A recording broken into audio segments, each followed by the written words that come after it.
Good listening. Mercury Extra. A Sussex gardener is celebrating his 105th birthday today.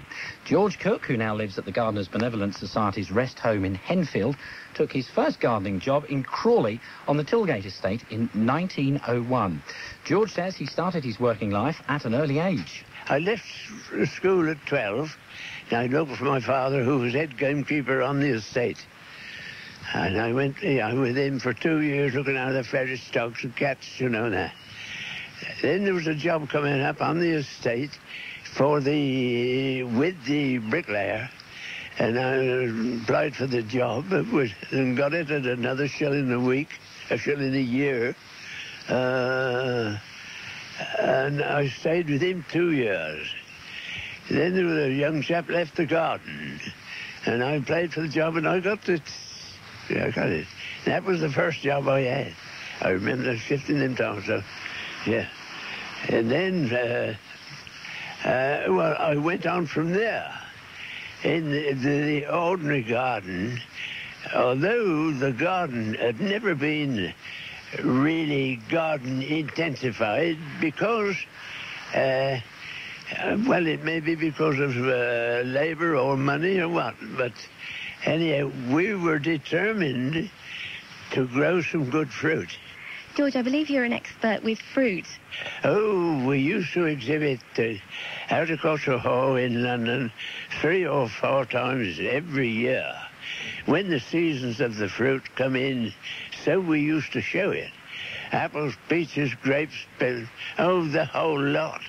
And it was fun taking that up for 2 or 3 days show, you know, and then yes, they got the silver and the Banksian and the Golden Lennox Challenge. They took the lot. So when they sold the place, the brother come in, and another Mr. Nix, Mr. Charlie Nix, he come in, and he allowed us to show for competition. Exhibition usually only got the medals, but competition we'd get the money. So we used to show competition. You know, we'd come back with quite a lot of money from there for the showing of grapes. There's so much for a plate, so much for a plate of this, so much for oh, a lot of money. Now, George, do you have any gardening tips for us? Cordon, pears, but pears planted round the walls.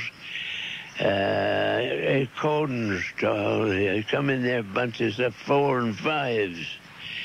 Well, it takes a clever man to go round them in the green stage and pick out the midge, the pear midge. The pear midge is inside the pear.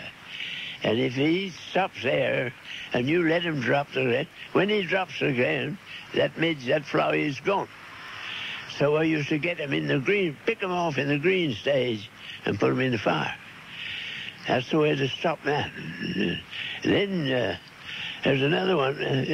A lot of people, they have apple trees. They come into bloom, and they look for in the blooms, and some of them are like a small ball of bloom. They said he never opened. Oh, she don't open? No, he said he never opened. He stopped the ears. Well, he said, you open and have a look. And if you open the bloom and have a look, which they should even today, they found a little, like a little wireworm in there, a little tiny yellow worm. He's laid from the egg, from that laid the mother laid in the early stage. Well, he's stops in there, and he's managed to exist by eating all the stamens off your bloom. Then you don't get no apple. It's your 105th birthday. What's the secret of being so healthy and looking so good on it? Well, from good, strong, healthy parents, that they lived in the new world, we'll say that day, different to the one now. Because when I say the new world, it was where there was more company, more feeling, and there's more some And they lived off the land with their vegetables and that.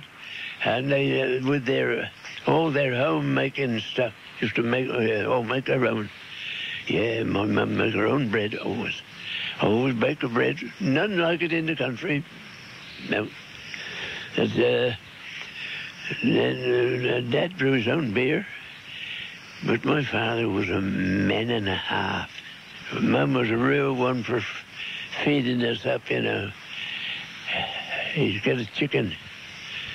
We can pick it, clean that. Mum would have that, clean him up. She'd boil that keep on boiling it for 3 days.